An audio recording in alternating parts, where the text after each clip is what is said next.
नमस्कार। अब हम अरब की बद्दू जनजाति के बारे में अध्ययन करेंगे।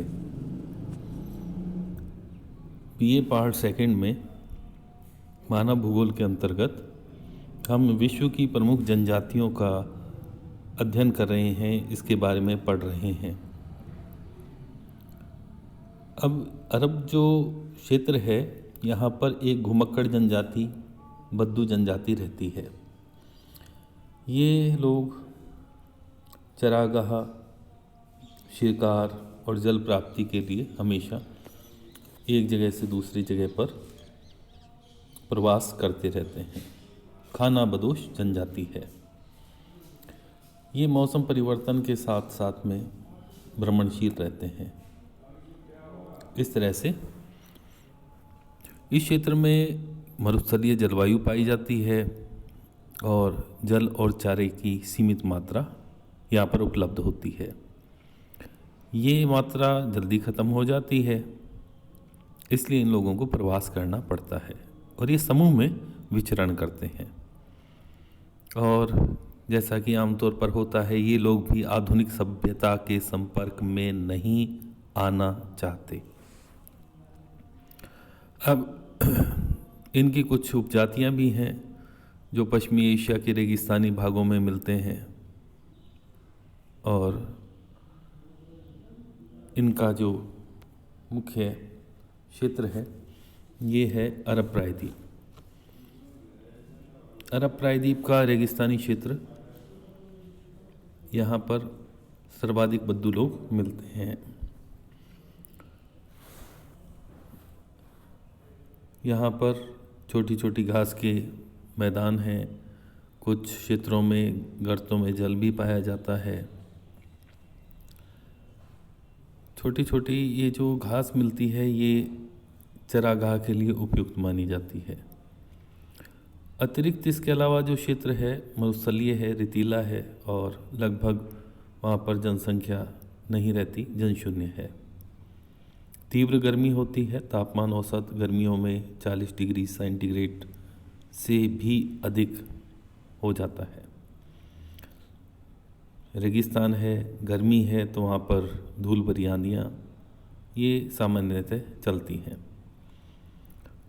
वर्षा बहुत कम, और जब सर्दियाँ आती हैं शीत ऋतु के अंदर, दिसंबर जनवरी का महीना, उस समय शीतलता अधिक होती है। अब इन लोगों के जो क्षेत्र हैं, इसके बाद में कि यहाँ पर इनके शारीरिक लक्षण कैसे हैं, भोजन, इनके वस्त्र के बारे में, तो हम देखते हैं कि इन लोगों का जो बद्दू लोग हैं, इन लोगों का जो भोजन है मुख्य रूप से जानवरों से मिलता है। और ये जो ऊँट पालते हैं, उस ऊँटनी के दूध को ये भोजन के रूप में उपयोग में लाते हैं। और ये दूध कच्चा पीने के अतिरिक्त इस दूध से दही, मक्खन, पनीर भी बनाया जाता है। साथ साथ में जो मक्का की रोटी या कभी और जानवरों का ये उनके मांस वगैरह भी, इसका भी उपयोग करते हैं। ये लोग अपने गेस्ट जो आते हैं, मेहमान आते हैं, उनका सत्कार करते हैं कहवा पिलाकर। कहवा यहाँ का एक प्रमुख पेय पदार्थ है। भेड़ बकरियाँ, इनका दूध, इनका मांस, ये इनका भोजन है। इनके वस्त्र के बारे में, ये लोग क्योंकि उष्ण कटिबंधीय क्षेत्र में हैं, मरुस्थलीय जलवायु है, तो यहाँ पर सूती वस्त्र पहने जाते हैं और ये वस्त्र ढीले ढाले हल्के होते हैं। पुरुष सूती कपड़े से बने पजामे और चोगे पहनते हैं। शीत ऋतु में भेड़ की बाल से बने जैकेट पहनी जाती है।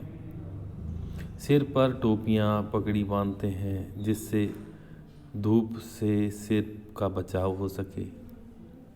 और यहाँ पर जो स्त्रियाँ हैं, लेडीज़, ये भी सूती कपड़े के ढीले ढाले कपड़े पहनती हैं। इनके कपड़े मरुस्थलीय जलवायु के अनुकूल होते हैं। अब है इनके घर। बद्दू लोगों के घर, क्योंकि ये चरागाह की जल की खोज में हमेशा भ्रमणशील रहते हैं, प्रवास करते रहते हैं, और जहाँ कहीं पर भी अनुकूल दशाएं मिल जाएं, पशुओं के लिए चारा, भोजन और पानी, वहाँ पर ये लोग अपना अस्थायी निवास बनाते हैं, तंबू लगाते हैं। विभिन्न जानवरों की खाल और कपड़े से बने तंबू ये अपने साथ रखते हैं, और ये वहाँ पर जहाँ पर भी रुकना होता है तंबू लगा लेते हैं। तंबू के अंदर कपड़ा और चमड़ा लगाकर उसको अलग अलग पार्ट्स में पार्टीशन कर दिए जाते हैं, खंड विभाजित कर दिया जाता है। जैसे स्त्रियों के लिए, पुरुषों के लिए, बच्चों के लिए अलग अलग रहने के पार्टीशन। ये लोग समूह में रहते हैं। सबसे बीच के अंदर मुखिया का तंबू होता है, चारों तरफ दूसरे लोगों के तंबू होते हैं।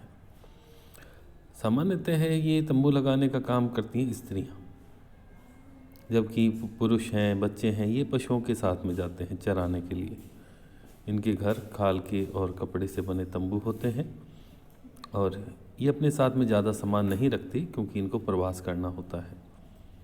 और एक कोने में तंबू के अपने डेली यूज़ का ये सामान रखते हैं।